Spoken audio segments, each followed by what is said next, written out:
世界一面白いアクション RPG、これを目標にゲームを作ります。今回は大きく3つの点についてお話しさせていただきます。1つ目はクラウドファンディングが中止返金対応となった件。2つ目はこれからの講談社との関係性について。そして3つ目が千罰、ゲームの方の開発方針を今後どう変えていくのかというところですね、お話ししていきたいと思います。ちょうど昨日ですね、講談社の方から正式な発表があったんですけれども、キャンプファイヤーの方で行っていた千罰のクラウドファンディングに関してですね、先日の反省会配信でも述べていた通り、こちら中止とさせていただいて、すでに支援してくれている皆さんには返金対応させていただくことになりました。支援してくれた皆様方に関しては、いただいた金額をね、そのままお返ししてしまうという大変失礼な結果になってしまったことをお詫び申し上げます。申し訳ございません。返金の事務的な対応自体は、講談社とキャンプファイヤーが連携して進めてくれるということなので、そちらはご安心ください。中止するという決断に至った理由に関してなんですが、これは完全にハイタカの実力不足。この一言につきます。体験版をプレイしていただいた皆様から寄せられたたくさんの意見や感想を読ませていただいた上で、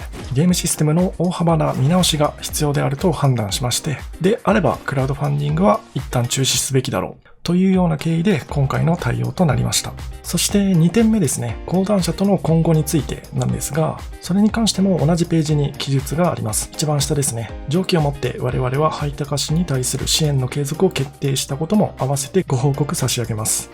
ということで、本当にありがたいことに講談社との協力関係は継続していくという結果になりました。このいただいたチャンスを最大限活かしてですね、僕自身の人生の目標である世界一面白いアクション RPG を作るというメインクエストを掲げたままね、現状の千罰が皆様を楽しませられる作品となるよう改善を進めてまいります。そして3つ目が今後の千罰開発方針をどうしていくのかというお話ですね。これに関しては今現在まさに僕とプログラマーの水なぎさん、それから講談社の担当編集も交えて協議を進めている最中なんですが、大まかな方針というものはすでに決まっているので、それを共有しておきます。それはアクション RPG として、ゲームとしてね、ちゃんと楽しめるものを一つ作ろうというところですね。今回の体験版ではあまりにも戦闘要素、アクション要素に特化しすぎていたため、いろいろな問題が発生しました。一度に提示する操作の量が多かったりだとか、戦闘に関するいろんな要素を詰め込みすぎて、プレイヤーが習熟する時間がない。その上習熟したとしても、戦闘バランスとしてもね、いろいろたくさんの問題がありました。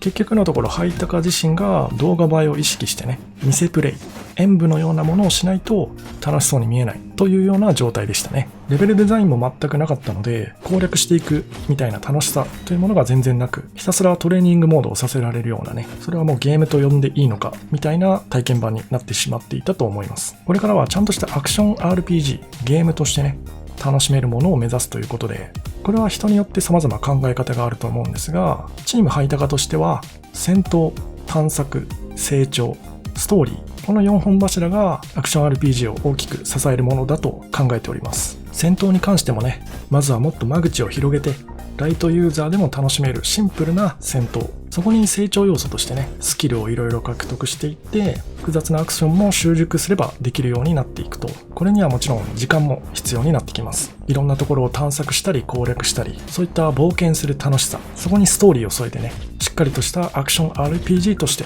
ゲームを一つ作るというところを目標と定めさせていただきました。もちろんですね、開発力の問題もあります。実際のところそこまでのものを本当に作れるのか、いろいろな要素を削らないといけない場面も多々出てくるかと思います。ゲームをスタートしてからクリアするまで楽しいと思わせ続けるためには絶対に削ってはいけない要素というところもあると思うので、そういったところをしっかりと講談社と協議しながら作り上げていきたいなと思います。一旦の目標としてはまた2年間ですね。2年後にそのような完成物を提示できる。そのためには1年後にどこまでできていればいいのか、半年後は、3ヶ月後はどうなのかといったところですね。どんどん詰めていきたいと思います。現在公開している千罰のウォルバー竜のフルの戦闘体験版ページですね。こちらはこれからも残し続けていきまして、で、その体験版の方をですね、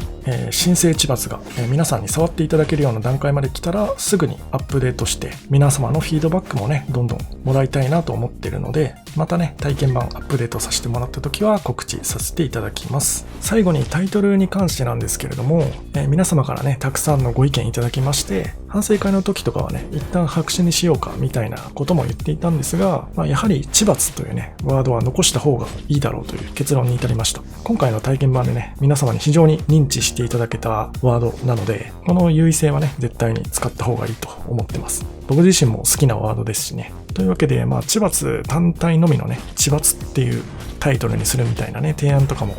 見かけたんですが、一応結論としてはね、主題と副題を入れ替える形に着地しようかなと思ってます。つまり、Rise of Rebellion、知罰のボラは竜の降る。これで、新しい新生知罰としてね、やっていこうかなと考えております。略称としてはね、やっぱり知罰がいいんじゃないかなと思います。なんかこれ、作ってる側からね、押し付けるものでもないと思うんですけど、好きな呼び方でね、呼んでください。おすすめは知罰です。というわけで、今回この辺で失礼します。お疲れ様です。